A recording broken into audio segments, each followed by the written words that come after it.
there in the box seats. We see you, or in the Christy. cheap seats, maybe. All right, so good morning, everybody. This is our weekly show, The Hot Seat, and we are Cristina and Sara. I'm Sara from One Woman Shop, which is a resource hub and membership community for female solo business owners. So, Cristina, we have a pretty timely topic today, but I want to let you introduce it because I think you actually were a huge inspiration in me getting started with it. So, if you want to talk, kind of give us a little intro to it. Yeah, absolutely. So today we are talking about meditation. So we'll be talking about our meditation journeys and about some of the questions that we hear or some of the objections and reservations that we hear from a lot of people, both I know my friends, but also people within the One Woman Shop community. And it ties in really well, obviously, with our theme, which is solopreneur sanity. It's been the theme since December and now in January. And it just totally happens to coincide with the release of the Solopreneur Sanity Handbook. Obviously, that's a coincidence, which is coming. Should we tell people the date it's coming since it's official? That's a huge step in accountability. Let's do it. Okay, go for it. So we are launching it on January 26th. That is a Tuesday, friends. And for our One Woman Shop members, oh my gosh, we're really saying this. You will actually be getting access earlier than that. So we've got our work cut out for us. And our wonderful designer, Christy, is here with us today. So yeah, shout out. She's busy at work as well. Yes, lots of work. But anyway, so we want to jump in a little bit. I'm curious, you said I inspired you, which is really nice, but I know that there's been other people who have inspired you in terms of meditation. So do you want to talk a little bit about how you ended up sometimes meditating? Yeah. So meditation was kind of like this really elusive thing in my mind that only some people could do. And it was almost like I looked at it as something you were born with. And I was not born with this meditation gene. I cannot sit still and shut my mind down. And anybody that knows me knows I'm always going a mile a minute. As I can't even stand still as I'm standing here. Rocking. Yeah, sorry about that. So anyway, this past summer, or maybe late spring, I was reading Thrive, which we've riffed on before in the hot seat, by Arianna Huffington. And she talks a lot about meditation. And so even though I had tried some of the Deepak Chopra and Oprah series before, I never kept up with them. They all started at 20 minutes. They had really, really in-depth messages.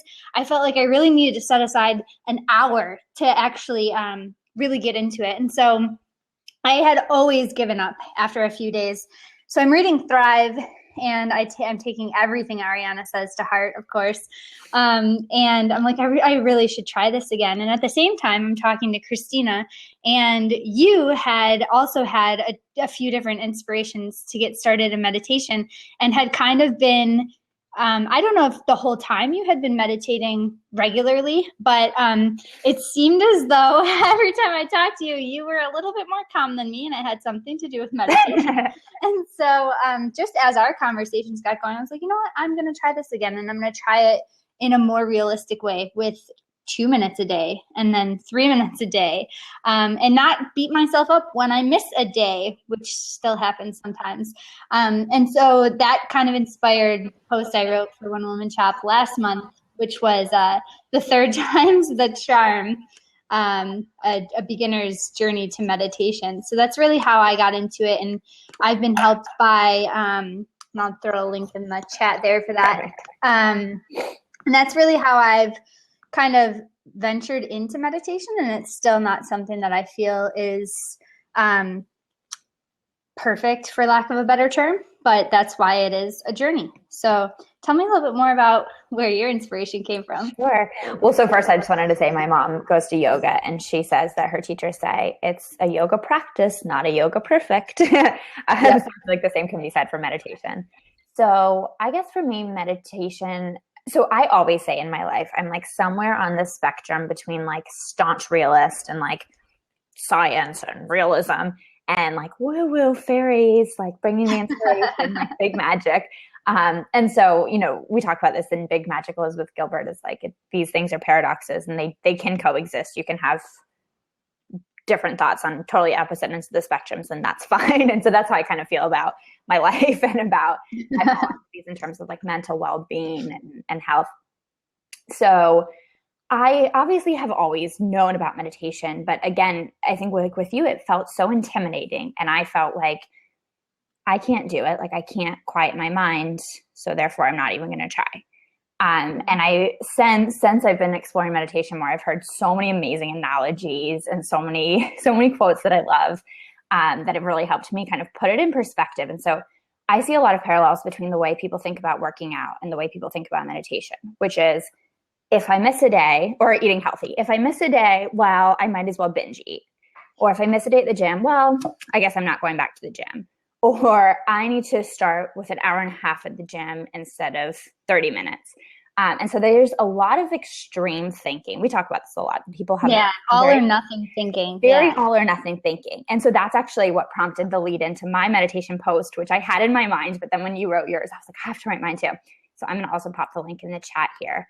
But at the beginning, I basically say, I meditate. Do I mean that I go to meditation retreats and sit in silence for a week? No. Do I mean I meditate every day? No. Do I mean that I meditate for an hour every day? No.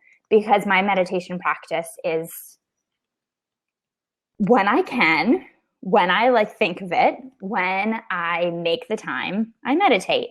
And so I think that releasing myself from a lot of the constraints that we put around things like this, like meditation or the gym or working out or eating healthy, it definitely helped me be able to see it as just a step in the right direction instead of an end all be all kind of thing.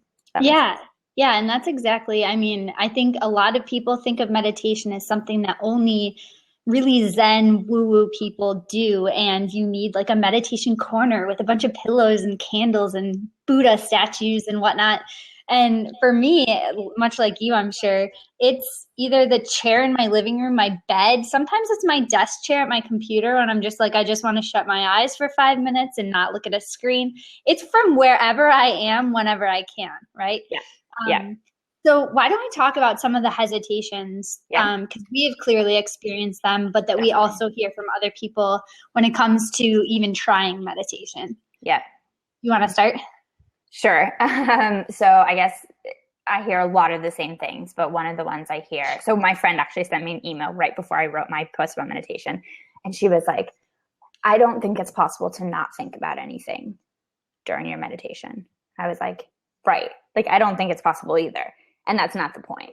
The point is to kind of like I do the calm guided meditation, and they say, as your thoughts come in, let them pass by like clouds in the sky.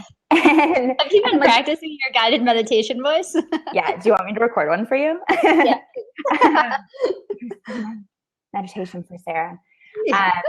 But so that was so helpful to me. It's not about not thinking. It's about kind of acknowledging your thoughts and seeing them, and then being like, all right, now I'm coming back to my body. And so that was a huge helpful thing to me. But do you think that there's one thing you hear the most from people, or is it all over the place? Yeah, I think I'm actually doing this 30-day yoga challenge, and I do relate a lot of yoga to meditation. But I was talking to a friend during our workout this morning to ask her how it was going, because she is not somebody that's ever done yoga, and she wanted to try this challenge. And she said exactly what we hear for meditation all the time. I just don't have the time. And so I definitely have fallen into that trap before. I still do, where it's so easy to say, I don't have the time. And I'm sure you're just jonesing to share your favorite quote about meditation. But before you do, it's just, for me, it's about recognizing that you can make 5 minutes for anything. And how easy I can waste 5 minutes on other stuff, when really, if I just walk away from my computer, go over to the couch, put in my headphones and start a meditation, 5 minutes is over before I even know it. The same goes for this yoga challenge. 15 minutes flies by. And so it's not so much about not having the time. It's about just allotting that small amount of time and being amazed at how fast it goes by. Okay, wait, we actually differ on this. And so I think this is really interesting because it shows that meditation is a really different experience for everyone. We talked about this and you were like, it goes so quickly. And I'm like, really? I sit there and I'm like, tick tock. And I'm like, can it be over yet? Like, I don't always, there are some times where I get really into my meditation, and there are other times where I'm like, you can do it, Christina. And there have been times where I shut off my timer early. Like, I'll try for 10 minutes and I can't even get through. So I just turn it off. And I'm like, you know what? The 8 minutes was better than nothing. But I think it's interesting because you and I have very different experiences with the time flying. Yeah, I know. And I should be honest in that, like, last night I tried to do an 11-minute one, and that felt like eternity because I'm used now to doing the 5-minute one. So I know I need to work my way up, and it's not always that way, which we can talk about that too. But in terms of making the time, what is your favorite quote to share? Oh, well, great lead in. My favorite quote is, and I don't take it literally, I think that's really important, is if you don't have time to meditate for 20 minutes, meditate for an hour. And so we use this quote in reference to self-care, that basically it's the times where you feel like you don't have time, you can't possibly make, time for a 2-minute meditation. It's probably the time when you need it most, and you probably need the most perspective that the meditation can bring you in those crazy times. So I was actually going to ask you, if hypothetically I told you that today I feel very frazzled because I just got back from a trip to Mexico, flew all day yesterday, have a ton of work to do, have a bunch of personal stuff I have to get done, feeling a little overwhelmed, but I'm like, I just can't meditate. What would you tell me? Well, knowing that we have a lot of the same thinking, I would actually say, what's one thing you can get that done, and then walk away and unplug for 5 minutes. And really sometimes it is just forcing yourself to do it, because you know very well that when I'm overwhelmed or stressed, I have to peel myself away from the computer, because I'm always like, I'm going to get one more thing done, and then I'm going to get one more thing done, and then, I still have 3 more things to do, instead of I'm going to walk away for 5 minutes, because when I do that, I come back refreshed and so much more capable of accomplishing the tasks in front of me. And so when you are completely overwhelmed, yes, it's important that you do get stuff done, but walking away and taking those breaks is crucial to actually coming back and being able to focus. I feel like I'm really taking this to heart right now. I'm like sitting here like, okay, that makes sense. I'm going to do that today. So I was reading this god awful book. Like, it's so terrible. I can't even tell you the title, but it's, so there was a quote and I was like, that's awesome. I have to use that during our meditation about, or blab about meditation. Meditation about blab. Themes, meditations. So I'll try to explain this most succinct way possible. So basically the guy asked the girl, is it better to do a long division problem on a fresh sheet of paper or on the back of an envelope where there's a bunch of scribbles? You can answer if you want. I choose you. You can raise your hand. Sarah? Well, I'm really bad at math, so the whole thing, I'm already stressed out. No, well, my answer would be use whatever you have. Oh, shit. Okay, well, you complicated it. You were supposed to say because I don't know where you're going with this. Sorry. I should have prepped you. Actual answer. Okay. Okay. So in the book, he's like, well, a fresh sheet of paper versus like the back of an envelope. Say you have both options. Okay. Fresh sheet of paper versus the back of an envelope that has scribbles. Then I'm using a fresh sheet of paper. Excellent. Good job. He's like, this meditation is the fresh sheet of paper. You don't get rid of your problems. It doesn't solve everything, but it basically gives you like a clear surface to be able to approach your problems. And so that to me was like, yes, that's exactly what meditation is. And you and I actually had a situation where we were working. I don't know if you remember this, but we were working and I was just like feeling stressed out. And I was like taking a stand on something that wasn't important. And I was like, you know what, I'm going to go meditate. And I came back and I said to you, you might remember this. I was like, I thought I meditated and I thought about it and I decided that's not the thing I want to take a stand on. And it was a really interesting experience because I was like, there's so many things where it is important to take a stand and I do feel strongly. And I realized that wasn't one of the things that I was willing to really fight for.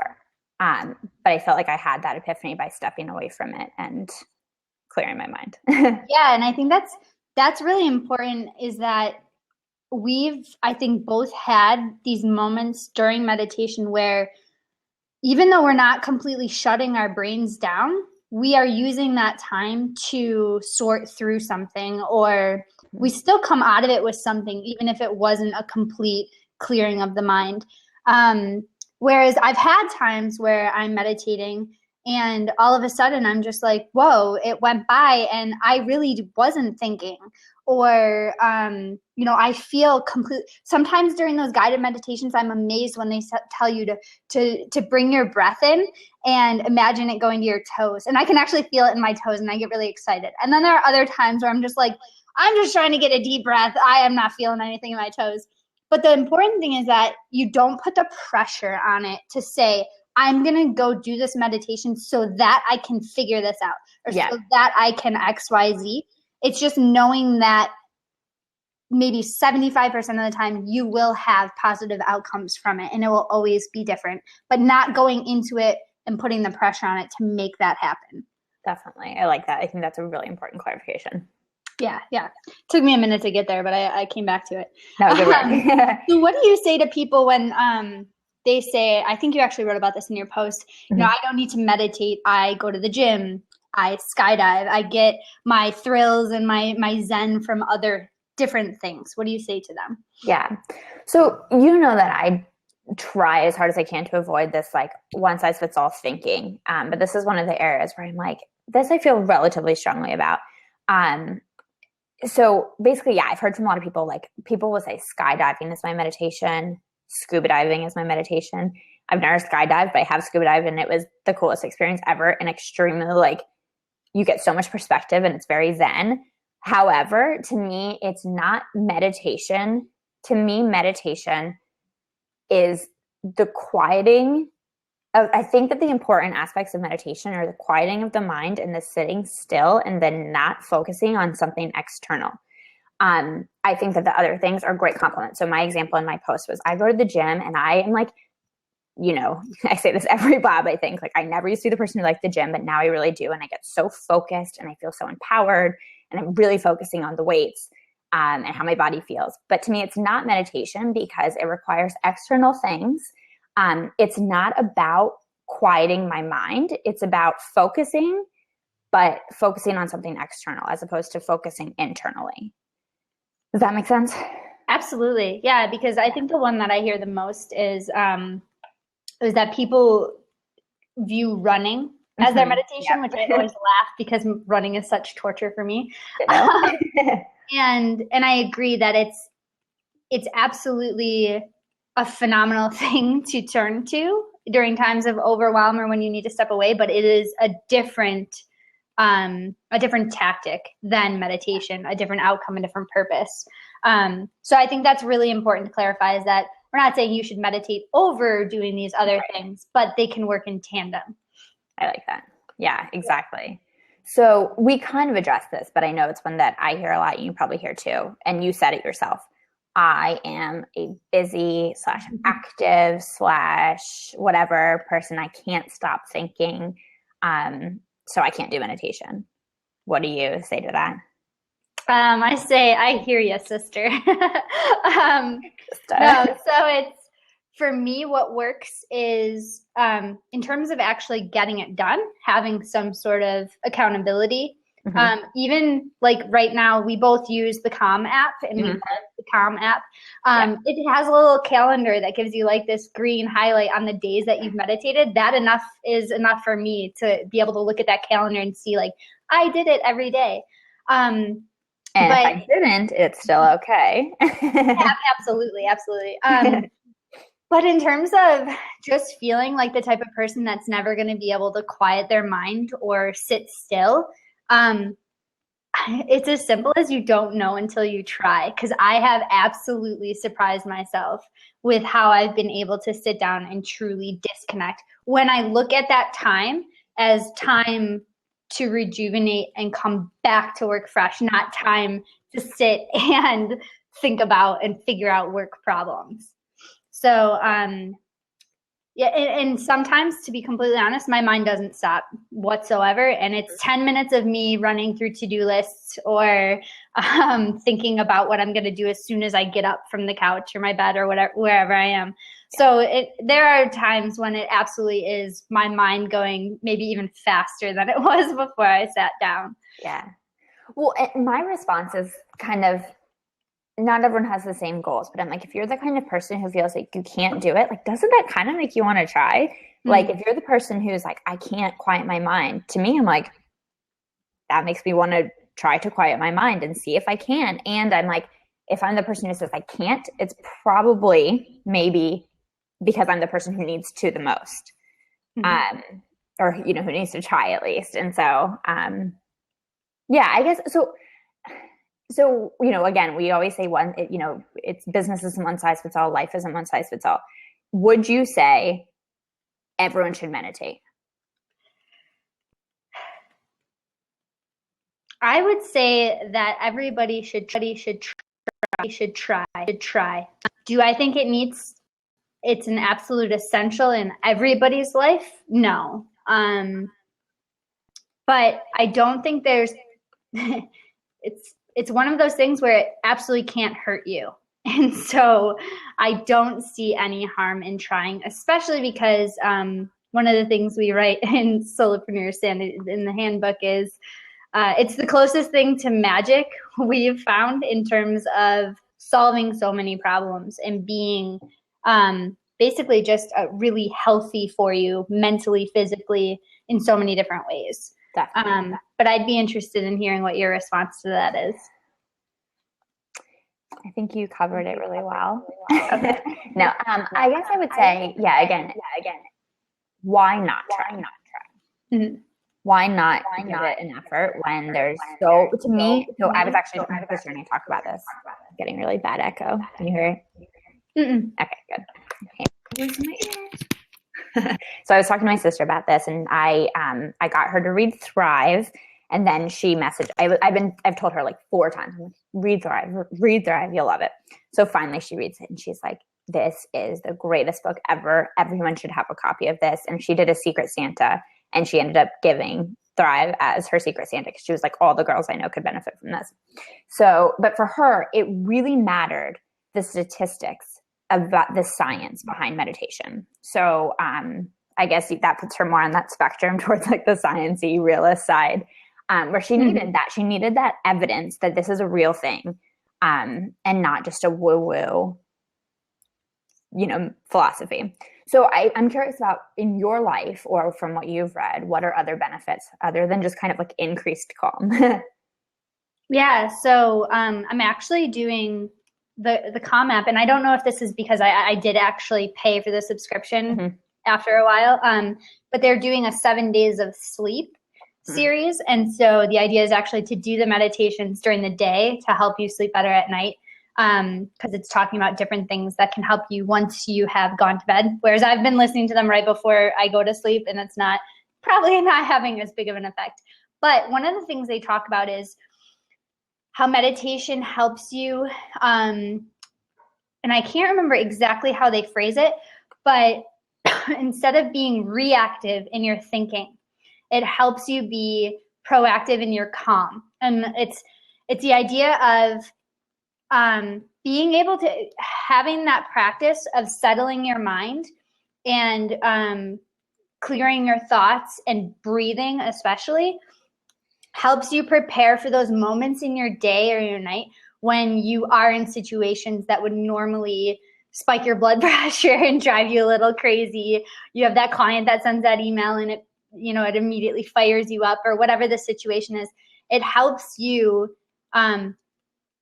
basically train your mind to better deal with those without having it be a reactive state, but going into it with more of a trained mind. I don't know if I've really articulated that correctly, but I've definitely noticed that too. Definitely. No, I think that you said that perfectly. And I would say just kind of parallel is just, I said it before, but perspective, being like, okay, this too shall pass. I hate flying. I had to fly all day yesterday and I drug myself. So it's not really all natural, but it's like all, and then I'm like sitting there deep breathing and I'm like, this too shall pass. This too shall pass. And like, I feel, or with work situations where, again, there's been times with you where I've been like, okay, is this the most important thing? Like, is this email coming in right now? Is this the most important thing? And I think, yeah, that perspective of just being like, our business is so important, but it's also tiny in the grand scheme of the world. So Absolutely. Yeah. Yeah. It's like what Liz Gilbert says in Big Magic. This matters so much and it doesn't matter at all. Exactly. That's obviously what I was thinking of, but I didn't want to quote her twice in the same box. Well, I think we have common themes in the hot seat blabs. We always mention our moms. Yeah. We always mention Thrive and Big Magic. Mm-hmm. And there was a fourth one and you always mention the gym. I always do. I know, right? Always, yeah. So we are, as you love to do, we are pulling out common themes here. But to piggyback off of that idea of perspective is when you do feel like you're the type of person that always has to be doing something, like me, like very type A. If I'm not at my computer working, I'm going to go clean the bathroom. I'm going to make my smoothies for the week. As soon as I'm done with that, I'm going to wash the dishes. Like I'm always doing something for that feeling of having one more thing to tick off that to-do list. Well, what this has taught me is that you can sit still for 5 minutes doing absolutely nothing and everything will still be okay. It'll still be there when you're done. So that whole idea, right? That whole idea of, yes, this is super important in this moment, but it'll still be there tomorrow and the next day. To quote my mom, she used to always tell me, just go to sleep. Things will look better in the morning. Well, it's that same idea of you go to sleep and you completely shut down. You can get those brief spurts during the day where you can completely shut down and come back refreshed and able to think a little clearer. Right. Yeah, and we've talked about this in other blabs as well, but I think it's also, another benefit of meditation. It helps you look at your thoughts more. So in some ways you're trying to kind of stop thinking, but in a lot of ways you're also just trying to watch your thoughts. And so this Eckhart Tolle talks about this in talks about this in The Power of Now, which is one of the most influential books that I've read, but also an incredibly tough read because half the stuff I'm like, I don't even know what you're saying right now, Eckhart. But it basically says like, be the watcher, watch your thoughts happening. And then you start kind of observing and you're like, wow, like I think about that a lot, or like, wow, I get into really, a negative thought process, or I obsess over X, Y, Z. And so, we've talked about this in reference to solopreneur sanity. It's not just about stopping the stress. It's about acknowledging the stress and having that acknowledgement make the stress slightly less stressful. Yeah, no. And, even if at that moment it doesn't feel less stressful, it's kind of giving you that awareness that maybe that is something that, you really are.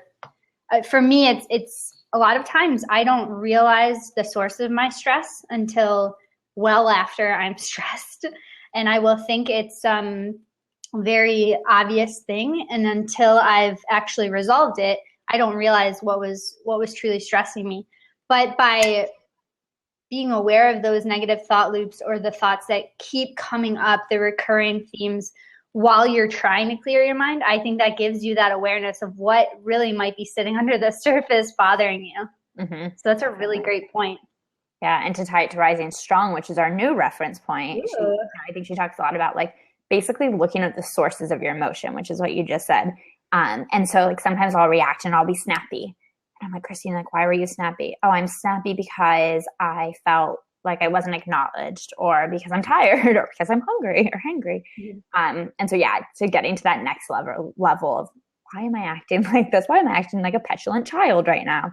My mom can probably attest this morning I acted like a petulant child. So speaking of moms, I'm almost hovering in the other room while I record. But yeah, so I think that we both agree meditation has a crap ton of benefits. Mm-hmm. But are there any other objections or any other benefits that you feel like are really important to talk about? Or I don't think so. I mean, really, in order, if you're looking to get started and it still feels like this huge obstacle, we are huge advocates of making it as easy as possible. Yeah. So downloading the Calm app, or I'm trying to think of a few others I've heard of. I think Lucent is another. Headspace, yeah. So I think all of them have free versions, just jumping in and trying to get started. And sometimes, guided meditations might actually not be your jam. Spotify has some really great meditation music. Put that on for 5 minutes and close your eyes. So keeping in mind that, again, you can do it from wherever you are, anytime, with what you have. So definitely. And keeping in mind that 2 minutes is better than 0 minutes, but 1 minute is also better than 0 minutes. 30 seconds is better than 0 minutes. So yeah, I had actually thought maybe based on the timing of this blab, we could do a 1 minute meditation on the blab and just see how fast that minute goes by. But I won't make you do that. I'll do it right. That's our challenge to everybody. Right after this, do a 1 minute meditation. I love it. I like the rain. That's my favorite one, is the rain. I do like rain. I sure do. Yeah. I don't know, actually, the music that I use right now, it's like I would try to hum it, but that would not go well. But it's just super, super calming. I've actually started to use some meditation music while I write, which works as long as I'm not tired. We don't want you passing out of your standing desk. Right. Just let out, fall over. All right. So we'll be back next Wednesday at 11 a.m. Eastern, right here on Blab. Cristina, do you want to tell our audience what we're talking about next week? Sure. We'll be talking about essentialism. So it's a book we've been reading for our book club, and we will be talking about our opinions and takeaways and all that good stuff. So we're excited to see you guys here next week, 11 a.m. Eastern. Bye, everyone. Bye.